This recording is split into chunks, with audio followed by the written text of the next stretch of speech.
চুয়াডাঙ্গার দর্শনায় ১৯৩৮ সালে প্রতিষ্ঠিত হয় কেরু অ্যান্ড কোম্পানি লিমিটেড। গত কয়েক বছর ধরে মুনাফায় একের পর এক রেকর্ড করেছে ৮৭ বছরের পুরনো প্রতিষ্ঠানটি। কেরুর লাভের বড় অংশই আসছে ডিস্টিলারি বিভাগ থেকে।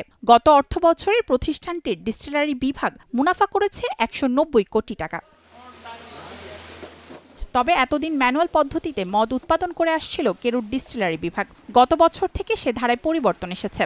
প্রায় ৭ কোটি টাকা ব্যয়ে ডিস্টিলারি বিভাগে বসানো হয়েছে স্বয়ংক্রিয় মেশিন, যার ফলে দ্রুততম সময়ে উৎপাদন হচ্ছে বিভিন্ন ধরনের হাজার হাজার লিটার মদ। হাতের স্পর্শ ছাড়াই পর্যাপ্ত পরিমাণ মদ তৈরিতে সক্ষম এই যন্ত্রপাতিতে কমেছে উৎপাদন ব্যয় ও সময়। হাতের স্পর্শবিহীন আমরা ফরেন লিকার উৎপাদন করছি। এতে ফরেন লিকারের চাহিদা দিন দিন আরো বৃদ্ধি পাচ্ছে। ফরেন লিকার সেকশনে অটো মেশিন স্থাপন করায় উৎপাদন অধিক হচ্ছে। বর্তমান বাজার যে চাহিদা আমরা মেটাতে সক্ষম হচ্ছি।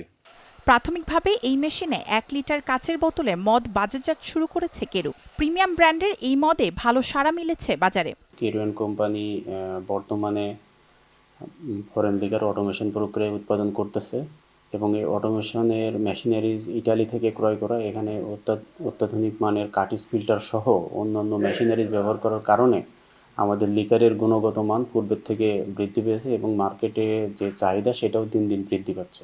স্বয়ংক্রিয় মদ উৎপাদন করে কেরুর আয় সামনের দিন আরও বাড়বে বলে প্রত্যাশা কর্তৃপক্ষের। বর্তমানে অটোমেশন চালু করেছি ফরেন লিকারের। আমরা আগে অনেক সময় দেখা যেত যে আমরা প্রয়োজন মতো ফরেন লিকার বাজারে অনেক সময় দিতে পারতাম না।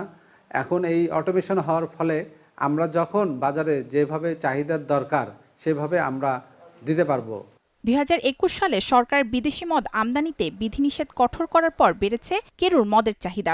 ডিস্টিলারি বিভাগকে ঢেলে সাজানোর পর চাহিদার সাথে বেড়েছে উৎপাদন, আর এতে বাড়ছে রাজস্ব আয়ও। Desk report, Star news.